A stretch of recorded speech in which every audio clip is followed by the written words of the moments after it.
రథసప్తమి తిథి ఉండగా సమంత్రక స్నానం చేయాలి. మంత్రం లేని స్నానం మీరు చేశారనుకోండి, అది కాకి స్నానం అని పిలుస్తారు.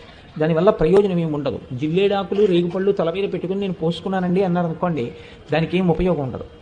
సమంత్రకమే చేయవలసి ఉంటుంది స్నానాన్ని. దాన్ని మంత్రస్వరూపాన్ని ఏం చేస్తారంటే అందరికీ అందుబాటులోకి తీసుకురావడం కోసం మంత్రం అంటే అంగన్యాస కరన్యాసాలు ఉండాలి, ఒక ఉపదేశం ఉండాలి. ఇవన్నీ మళ్ళీ అందరికీ ఎలా అందుబాటులోకి వస్తాయి? మళ్ళీ అందరూ దీని ఫలితాన్ని ఎలా పొందుతారు? ఇప్పుడు ఆ మంత్రాన్ని శ్లోక రూపం చేస్తారు, అంటే ఇంకా అనుగ్రహిస్తారు.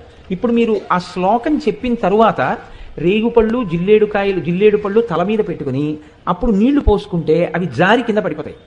అలా పడిపోయాయి అనుకోండి, 7 జన్మల క్రితం చేసినటువంటి పాపాలని ఆ స్నానంతో తీసేస్తారు. అది ఎప్పుడు ఉంటుంది అంటే ఒక్క రథసప్తమి నాడు మాత్రమే ఇస్తారు. యజ్జన్మ కృతం పాపం మయా సప్తమ జన్మసు తన్మే రోగంచ శోకంచ మాకరీహంతు సప్తమి ఏతజ్జన్మ కృతం పాపం యచ్చ జన్మాంతరార్జితం మనోవాక్కాయజం యచ్చ జ్ఞాతా జ్ఞేతే చయే పునః ఇది సప్తవిధం పాపం స్నానాన్నే సప్తసప్తికే సప్తవ్యాధి సమాయుక్తం హరమాకరి సప్తమి. 7 జన్మలలో 7 రకాలుగా చేసినటువంటి పాపముల వలన నేను పొందబోతున్నటువంటి 7 రకములైన భయంకర వ్యాధులు ఏ ఉన్నాయో వాటితో సహా ఓ సప్తమి, నేను ఈరోజు ఉదయం చేస్తున్నటువంటి ఈ స్నానము చేత ఆ దురితము తొలగుగాక అని సంకల్పం చేసి ఎవరు స్నానం చేస్తారో వారికి ఆ పాపాన్ని తొలగిస్తారు.